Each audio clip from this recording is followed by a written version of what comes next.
ताहम खबर दें कि साबिक सदर आसिफ अली जरदारी ने इंतखाबात से मुतालिक सुप्रीम कोर्ट में अदालती कार्रवाई के मामले को खुद डील करने का फैसला कर लिया है। साबिक सदर आसिफ जरदारी ने सीनियर वकील फारूक एच नाइक को मुशावरत के लिए दुबई बुला लिया। इसी हवाले से मज़ीद तफसीलात हासिल करेंगे डॉन न्यूज़ के नुमाइंदे नादिर गिरामानी से। नादिर, बताएगा क्या खबरें हैं इस हवाले से आपके पास?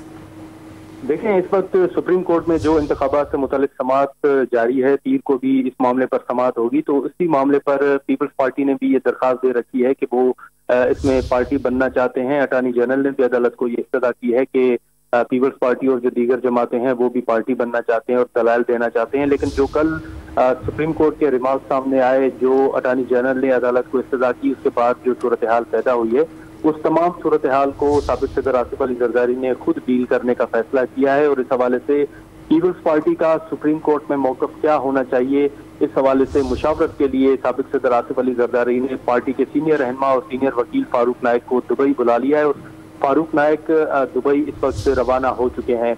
पीपल्स पार्टी के ज़राए ने यह बताया कि साबिक सदर आसिफ अली जरदारी ने यह फैसला किया है कि सुप्रीम कोर्ट में जो कार्रवाई हो रही है, जो समाअत इस वक्त जारी है, उसमें पीपल्स पार्टी का जो भी मौक़िफ़ होगा वो साबिक सदर आसिफ अली जरदारी वकला को बराह रास्त देंगे। और फारूक नाइक पीर के रोज सुबह इस्लामाबाद पहुंचेंगे और वो 11 बजे सुप्रीम कोर्ट में पेश होंगे। तो फारूक नाइक इस वक्त तक जो कार्रवाई हुई है सुप्रीम कोर्ट में, उस हवाले से आसिफ जरदारी को ब्रीफिंग देंगे और आसिफ जरदारी अपनी राय और जो मुशावरत है, अपनी जो हिदायत हैं, वो भी फारूक नाइक को देंगे और वो फारूक नाइक हिदायत लेकर सुप्रीम कोर्ट में पेश होंगे।